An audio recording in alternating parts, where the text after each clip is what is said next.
Kính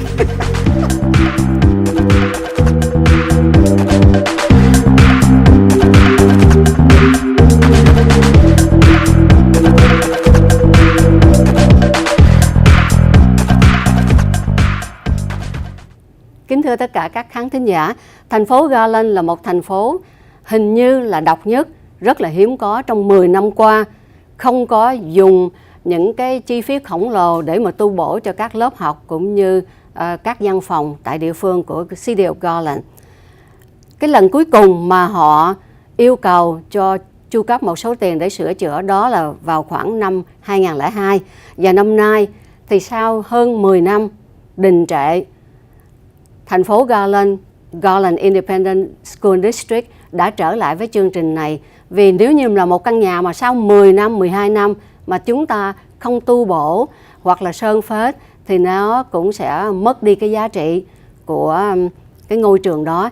Bây giờ chúng tôi sẽ xin được trở lại chương trình. Let's go over the program that I believe that you are supposed to be live broadcasting starting October 22nd next week. Well, what is it? What is all about? The Garland Independent District was one of a few districts in this Dallas-Fort Worth Metroplex that had not started televising their meetings. So probably in August, we took a vote. We looked at, we had some companies surveyed and looked at the services that could be provided. And we, as a board, voted that we would begin televising our meetings this school year. The day has arrived on October 22nd, Tuesday, next Tuesday, at our regular board meeting. We will be televised live, and that's going to be in a couple of ways.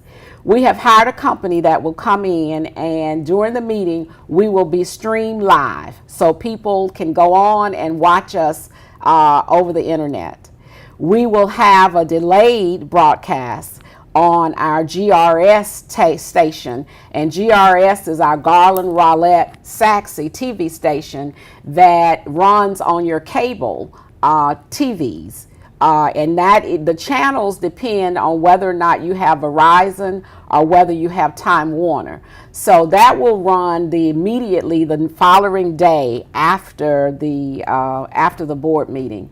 So we're hoping that as we try to collaborate, as we try to communicate, as we try to cooperate, is that no longer in Garland will there be a barrier that if you want to know what's going on, if you want to know what the discussion is going on around the table, that you can tune in and see that. So I welcome all of the citizens to look at us and watch us. I am sure, give us a time, we're going to, it'll be new for us on Tuesday, but I'm sure that you will enjoy listening to the input from the board members. One of the conversations that has gone around a long time is that yes, we can look at the agenda, we can read what the topic matters are, but we never have the benefit of the discussions from each of the trustees. So this is now your time to watch us in action. That's the best way, though, in my personal opinion. Just like city council work sessions meeting, sometimes the citizens don't have the time to drive all the way down to City Hall or to wherever you all meet to witness the session. This is the best way for parents can turn on their TV, either Fios and Verizon or Time Warner cable TV, to see who really your elected official, school board trustee, and how they operate, right? Right.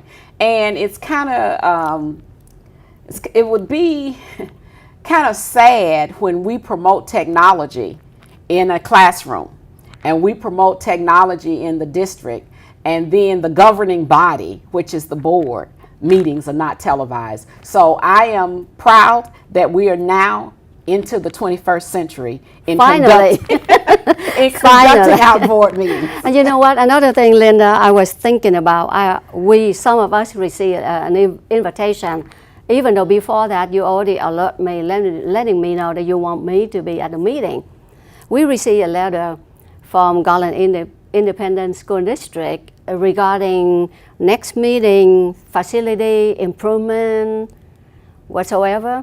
So can you briefly go over that with us? Because I cannot imagine Garland is 50 square miles.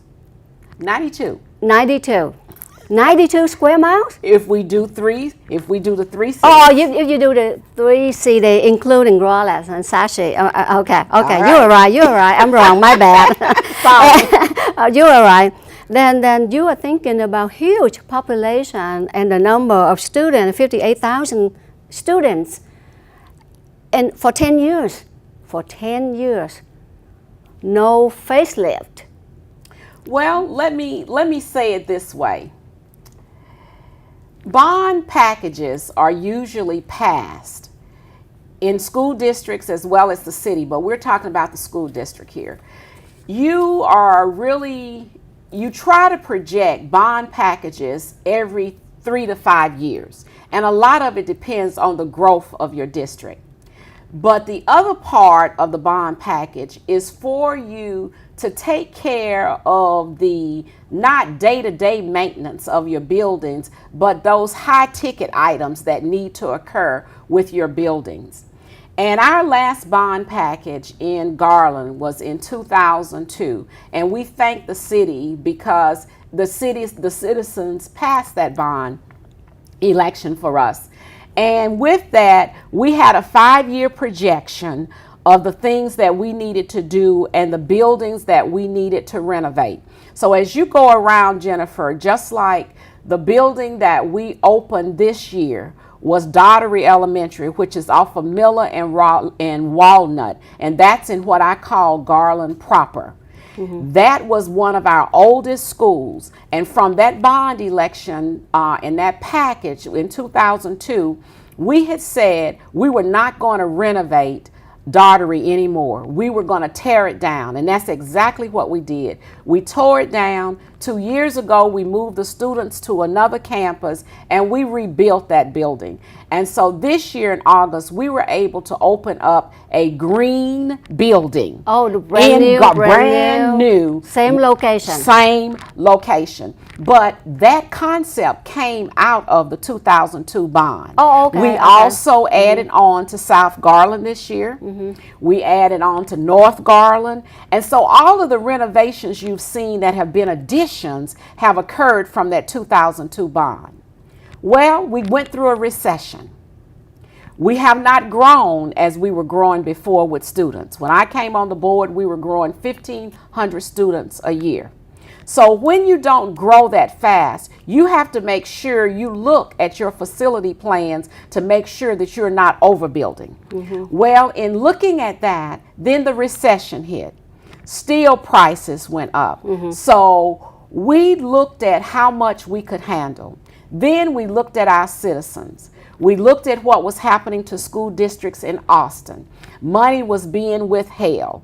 So we had to be very careful that we were able to maintain the level of excellence in our schools and do as much as we could to just get by with what we were receiving and living within our budget.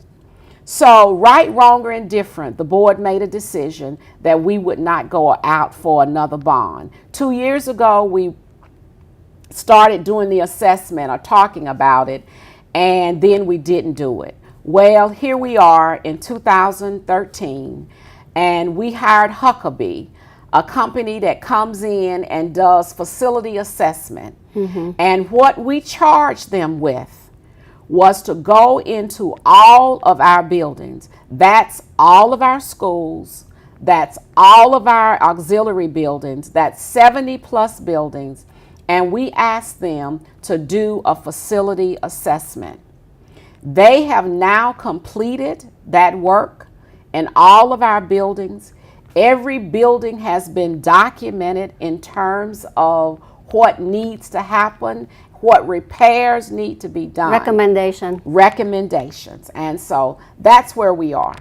So that's when this is an open meeting, right? Anyone can come in. It's an open meeting, and we can continue that in a few minutes. Oh, okay. You know what?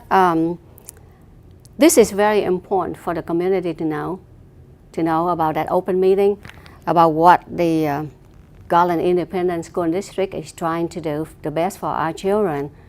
And unfortunately, that we are running out of time. So maybe next time when you come back after the meeting, at this meeting right here, the community are welcome, so do the media. Am I correct? You are correct. The meeting is on October 23rd at 6:30 p.m. at Next the Curtis Wednesday. Caldwell Center, which is next Wednesday. We have invited a cross-section of leaders, but we are sending out on our website any announcements we can get out. The public is welcome.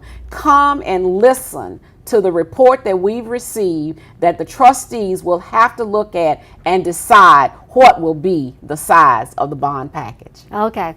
We are looking forward to see you next Wednesday, the October 23rd at the meeting. And we thank you again for coming to VicFace TV Dallas 55.5 today. And we wish you the best of luck, good health, continue what you are doing to serve the community at large. And again, thank you, the Asian community, for your support of me as your humble servant, Linda Griffin. It has been my pleasure.